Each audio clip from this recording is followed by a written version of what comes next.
Malaysia will further strengthen the Look East policy, particularly with Japan, and hopes for greater cooperation between the two countries.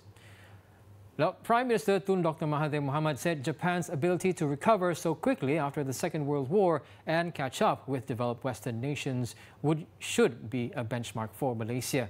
Therefore, as a start, Malaysia will be looking at the whole Japanese education system to be introduced in the country. According to Tun Dr. Mahathir, education was among the key things discussed in the bilateral meeting with his Japanese counterpart, Shinzo Abe.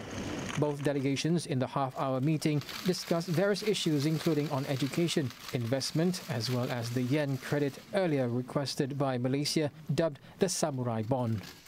So this time under the Look East policy, we will be looking at the whole Japanese system of education, right from the kindergarten stage on to the higher education in the universities. Prior to the meeting, Tun Dr. Mahathir, upon his arrival at the Japanese Prime Minister's office in Nagatocho, Chiyodaku, was accorded a warm welcome and inspected a guard of honor mounted by Japanese security forces. In a joint press conference with Abe later on, Tun Dr. Mahathir stated that Malaysia has expressed concern with the struggles in East Asia, which also involved Japan. We are aware of the threat posed by North Korea, and we feel that the best way to handle this problem is to have contact with them, which is what Malaysia has done. Meanwhile, Tun Dr. Mahathir has expressed his gratitude to his Japanese counterpart for the country's help in easing Malaysia's financial woes. The Prime Minister said Abe and the Japanese government has adopted a very positive attitude towards Malaysia's financial pressures and the actions it had taken.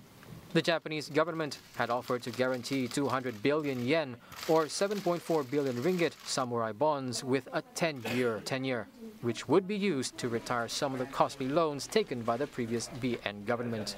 Abe also spoke on Japan's commitment to cooperate with Malaysia, particularly in areas such as transportation, adding that a team of experts from the country's railway companies would be sent to Malaysia at the end of the month as part of a study towards this end.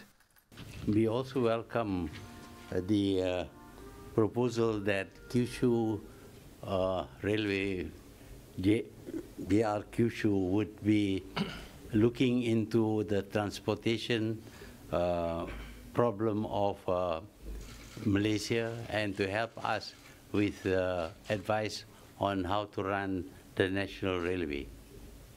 The Premier also said Abe had assured that Japan is always ready to consider should Malaysia needs its financial assistance in the future.